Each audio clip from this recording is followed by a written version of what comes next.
mamahaw tabi kita. Ganyan isira ko, medyo maalat-alat. Ganun tala lang kiswa. Yang kita digdi sa tanuman. Ay manay. Ayo tabi manay, pero dito kay Mrs. ayo pa dito duwa. Dito sa garahe ayo pa duwa. Duwang red bag. Dito garahe. Pinudok ko kagabi. Orawen mo na lang si Mrs. Tibat ki nga mo ato ni deliver kaya. Ilang kilo daw to? Bayadan ko na. Kuha na to.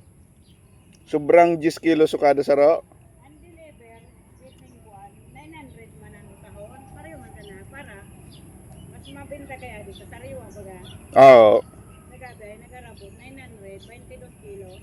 Amo. Bayadan ko na. Up. May bento tayo kaagad ng kalamansi.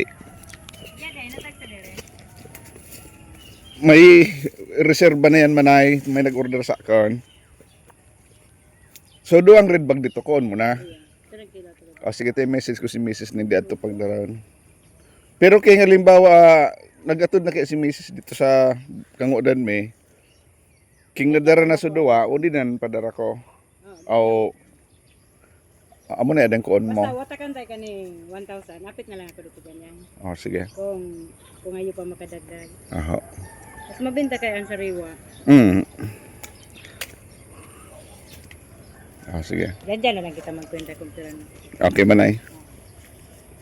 Basta sa duwang red bag ang order mo. Ewa, pera? Tira na. Sige. Oh. Mama, thank you. Sige manay.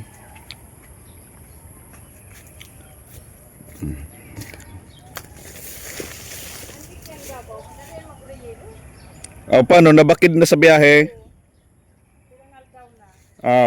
Arayo ang biyahe. Tapos ang pigabagsak sa daraga mga prutot. Tarong kaho, 900, 22 kilos daw ito. Amo. Pero magayon mo nila yan. Ang good quality kaya sa Manila ninda pigadara. Yan, meron na tayong benta. Dalawang red bag. Kulang pa to. Sabi ko kanina, yan ang ulam ko. Medyo maalat. Ngayon, para hindi yan umalat, ito yung gagawin ko. Yan yan lang. Pleasure nang nasa farm mo.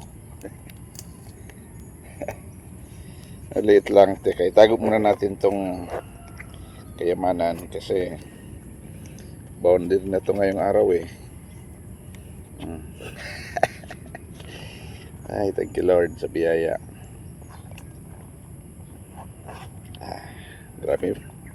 Sakit pa ng binti ko sa pag-spray ko kagabi. Tapos nung nagtanim ako ng okra, ginamit ko lang yung paa ko sa pagtanim.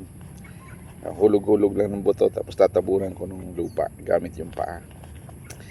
So, ngayong araw, may blessing kaagad tayo. Ni-reserve na yung dalawang red bag ng kalamansi. Yan. Meron na ako napitas kagabi dalawa. Ngayon, meron na akong napitas na isa ulit. Yung pili-pili lang ba? Kasi medyo maliliit pa. Pero tingnan nyo kung gaano ka-juicy Maliit lang to Tingnan nyo kung gaano ka-juicy Ito, close up.